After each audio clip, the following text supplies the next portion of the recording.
ಇಡೀ ಕಲ್ಯಾಣ ಕರ್ನಾಟಕದಲ್ಲಿ ವಿಶೇಷವಾಗಿ ಗುಲ್ಬರ್ಗ, ಯಾದಗಿರಿ ಮತ್ತು ಬಿಜಾಪುರ ಎಲ್ಲ ಕಡೆಗೆ ಏನಾದ ಸಾಕಷ್ಟು ರೈತರು ಏನಾದ ಇತ್ತೀಚಿನ ದಿನಗಳಲ್ಲಿ ಕಬ್ಬು ಬೆಳೆಯಕತ್ತಾರ. ಆ ಕಬ್ಬಿಗೆ ಏನಾದ ಸರಿಯಾಗಿ ಬೆಂಬಲ ಬೆಲೆ ಸಿಗದೆ ಇವತ್ತು ರೈತರು ಪರದಾಡ್ತಕ್ಕಂಥ ಸ್ಥಿತಿ ನಿರ್ಮಾಣವಾಗಿದೆ.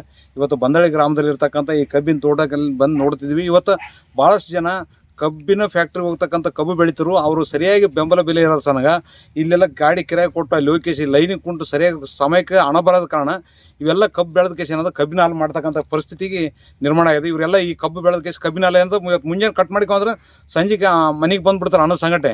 ಹಂಗಾಗಿ ಇದನ್ನೇ ಉಪಜೀವನ ಮಾಡ್ತಕ್ಕಂಥ ಕೆಲಸ ಮಾಡ್ರಿ. ಇದು ಸರ್ಕಾರ ಎಚ್ಚೆತ್ತುಕೊಳ್ಬೇಕು. ಫ್ಯಾಕ್ಟ್ರಿಗಳು ಕೂಡ ರೈತರಿಗೆ ಏನದ ಸಮಯಕ್ಕೆ ಸರಿಯಾಗಿ ಹಣವನ್ನು ಪಾವತಿ ಮಾಡ್ತಕ್ಕಂಥ ಕೆಲಸ ಮಾಡಿದ್ರೆ ಮಾತ್ರ ರೈತ ಬೀದಿಗೆ ಬರ್ತಾನೆ. ಇಲ್ಲಾಂದ್ರೆ ರೈತ ಏನದಂದ್ರೆ ರೈತ ಬೆಳಿಲ್ಲ ಅಂತಂದರೆ ಸಕ್ಕರೆ ಇಲ್ಲಾಂದ್ರೆ ಯಾವುದೇ ಥರದ ಸ್ವೀಟ್ ಮಾಡ್ಲಿಕ್ಕೆ ಆಗಲ್ಲ.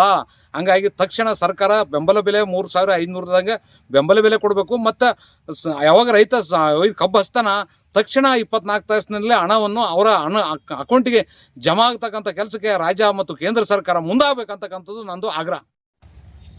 ಈಗಾಗಲೇ ನಮ್ಮ ಹೊಲದಲ್ಲಿ ಕಬ್ಬು ಬೆಳಿತಿದ್ದೀವಿ.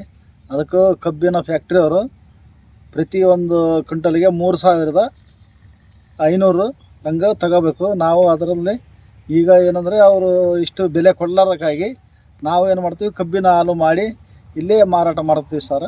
ಅದಕ್ಕೆ ತಕ್ಷಣ ಅದಕ್ಕೂ ಬೆಲೆ ಕೊಡಬೇಕಂತ ಹೇಳಿ ನಾವು ರೈತರು ನಿಮ್ಮಲ್ಲಿ ಕಳಕಳಿ ಬಿಡ್ದ ಸರ್ಕಾರಕ್ಕೆ ಕೇಳ್ಕೊಂತೀವಿ. ನಮಗಿಷ್ಟ.